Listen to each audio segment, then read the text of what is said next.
kusoo dhawaada channelka Banaadir Films waa Liibaan Ibraahim Nuur Caraale oo ku magac dheer Liibaan Caraale. waxaan idinka codsanayaa dhammaan in aad channelka subscribe saartaan, qaybta gambaleelka in aad ku dhufataan.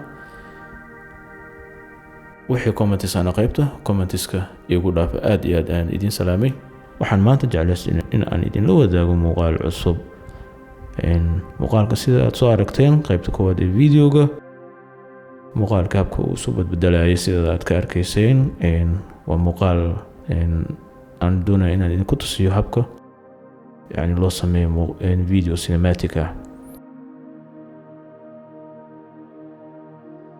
waxaan adeegsanayaa barnaamijka la yiraahdo Premiere Pro oo barnaamij lagu qaabeeyo muuqaalada ama editing lagu sameeyo. waa anigoo Liibaan Caraale. dhammaan ku soo dhawaada channelka. haddana waxaan idin tusinayaa muuqaalkii waa aragtaan uu yahay muuqaalkii. waxaan ku duubay muuqaalka sida aad ka aragtaan 120 frames per second. marka waxaan u bedelayaa 24 frames per second si aan uga dhigo slow motion smooth ah oo ka dhigayo muuqaalkii slow ama moolo ka dhigayo muuqaal aad iyo aad cinematic uga dhigayo. marka sida hadda aad ka aragtaan very slowly ayuu soconayaa muuqaalkii taa oo markii loo bedelo 24 frames per second. markii hore ayaan waxaan ku duubnay muuqaalka 120 frames per second.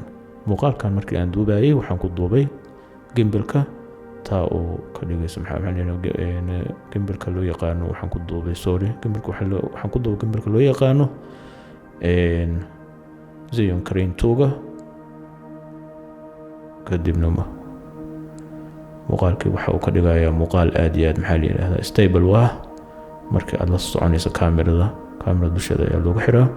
waxaan kaloo adeegsanayaa kaamirada loo yaqaano Sony A6500 ayaan adeegsanayaa.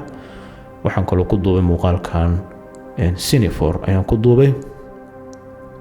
ND filterna waan adeegsaday oo mid ka yareynaya iftiinka kaamirada markii lensaha lagu xiro maalintii markii aad duubayso muuqaal.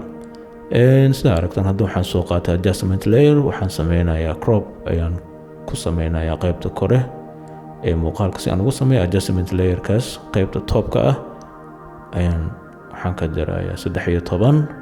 qaybta bottomkana waxaan ka darayaa 13 si muuqaalka uu noqdo muuqaal cinematic ah. muuqaal ballaaran ayuu noqonayaa oo qaybta kore iyo qaybta hoose ayaa laga jaray. marka kadib waxaan tagaynaa qaybtaas motionka positionka ayaan tagaynaa. hoos ayaan usoo dhigaynaa muuqaalka qaybta kore ee madaxa ayaa wax yar maqnaay oo ka go'naa. marka hadda hoos ayaan usoo dhignay.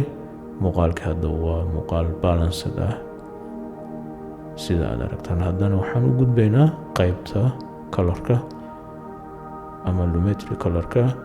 waxaan soo qaadanaynaa dropka qaybta ugu cad ama ugu qaybta ugu cad muuqaalka ayaan ku dhufanaynaa dropkaas si aan u helno white balance uu hagaago. sidaad ka aragtaan falaartaan hadda idinku tusinayo muuqaalkii wax yar wuu isbedelay oo wuxuu ahay xogaa qayb qabow ayuu ekaay oo cold ayuu ahay oo bluega ayaa ku badnaay. haddana wuu hagaagay. marka hadda waxaan sameynaynaa qaybta blackska ayaan hoos u dhigaynaa 50. qaybta whiteskana sidoo kaleentood ayaan hoos u dhigaynaa. waxay ku xirantahay kulleyba muuqaalka adiga aad soo duubtay iftiinkiisa iyo colorkiisa inta sida uu yahay iyo white balancegiisa. marka qaybtan waa qaybta post productionka la yiraahdo. wax badan ayaad ka bedeli kartaa markii aad muuqaalka soo duubto. halkan ayaa lagu qaabeeyaa oo aad iyo aad loogu hagaajiyaa haddii muuqaalka iftiinku ku badan yahay ama haddii uu ku yar yahay. laakiin xusuusnow in aad marka aad duubayso in aad u duubto wax la yiraahdo perfect exposure ama inta awoodaada inaad muuqaalka hagaajiso inta aadan barnaamijka soo gelin. haddana waxaan sameynaynaa contrastiga oo qayb aad iyo aad muhiim u ah. highlightska waa sameynay, contrastiga ayaan hadda sameynay.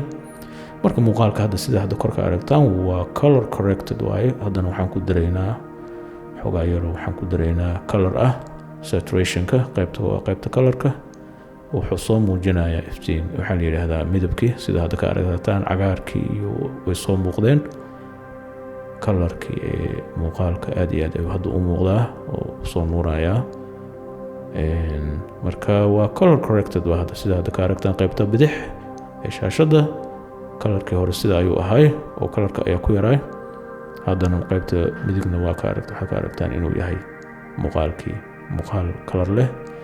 marka haddana waxaan ka noqonay colorkii kor. waxaan aadaynaa barnaamij la yidhaahdo magic bullet oo aan adeegsado lookiskaas ayaan saarayaa. hadda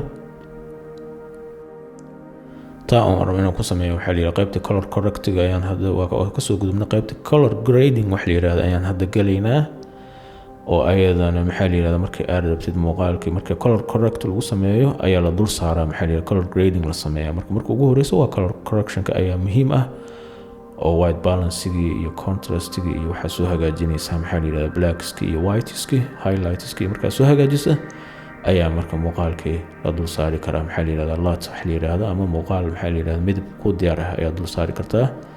iskama dul saari kartid muuqaalka markaa soo duubta hore haddaa ka saarta maxaa la yidhahdaa color grading aad ku samaysid muuqaalka wuu ka halaabi karaa. marka muuqaalka marka waa inaad color correction kusoo samaysaa. marka sida hadda aragtaan barnaamijkan ayaan adeegsanayaa, waa barnaamij lacag ah. waxaa ka heli kartaa, waa soo downgraysan kartaa. waxaa la yidhahdaa magic bullet, waa muuqaal ay adeegsadaan maxaa la yidhahdaa professionalka coloristayaasha professionalka ah. marka sida aragtaa muuqaalkan ayaan wax ka badbedelayaa si aan ugu helo muuqaal aad iyo aad u qurux badan oo color fiican na siinaya, maxaa la yidhahdaa si aad ka aragtaan. hadda intaa ayaa isleeyahay waa muuqaal aad iyo aad u qurxan.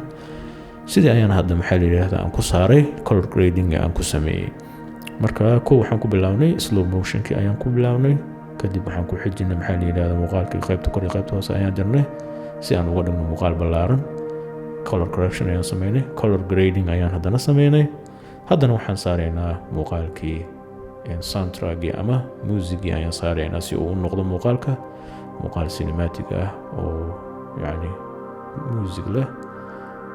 maqal iyo muuqaalba labadaba way isla socdaan, kalama haraan. marka sidaa daraaddeed hadda sidaad ka aragtaan muuqaalkii ayaan shiday, waxaa aragtaan colorkii slow motionkii iyo maaragtaa.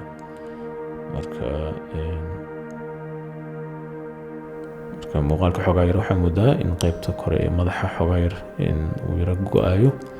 marka hoos ayaan usoo dhigaynaa qaybta, waxaan ka tegaynaa motionka positionka wax yar ayaan hoos usoo dhigaynaa. marka weli waa aragtaan in xogaa yara weli sidii. marka waan saxaynaa, hoos ayaan usoo dhigaynaa. waxaan waqti ay qaataan.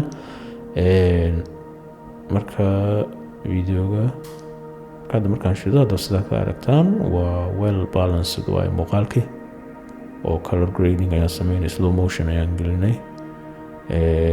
waxaan kaloo soundtrack ayaan saarnay, oo waxaan kaloo ku sameynay waxa la yidhahda cinema scope wax la yidhahda, ama maxaa la yidhahdaa black bariskaas qaybta kor iyo qaybta hoose ayaan madowgaas ka saarnay, maxaa la yidhahda si aan uga dhigno hab cinematic ah.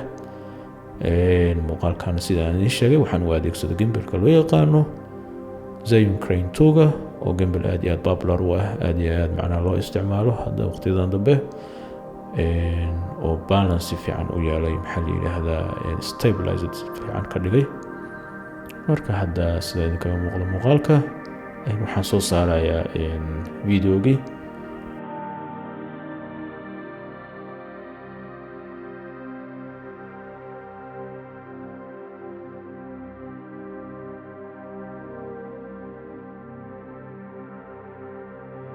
marka muuqaalkan waxaan u sameeyey maxaa la yidhahdaa inaan idinku tusiyo habka loo sameeyo muuqaal cinematic ah. marka intaan soo saarin muuqaalka waxaad jegaraynaysaa export video, export audio in saxsan yihiin. kadibna waxaad tegaysaa qaybtaas la yidhaahdo render at maximum depth oo ah yani quality-ga ugu fiican kusoo saar macnaheeda tahay. videoga waa muuqaalkan hadda clipkan aragtaan waa muuqaal maxaa la yidhaahdaa HD ah, marka full HD ah. marka waxaan ka dhigaynaa bitratekiisa 50 ugu yaraan, maxaa yeelay waa habka ugu fiican YouTube-ka marka la soo gelinayo muuqaalada. ugu yaraan bitrate waxay ogol yihiin 50. sorry 45 marka wixii 45 ka badan way yareynayaan sababtoo ah position badan uma hayn haddana muuqaalka ayaan soo saarayaa ila fiirsada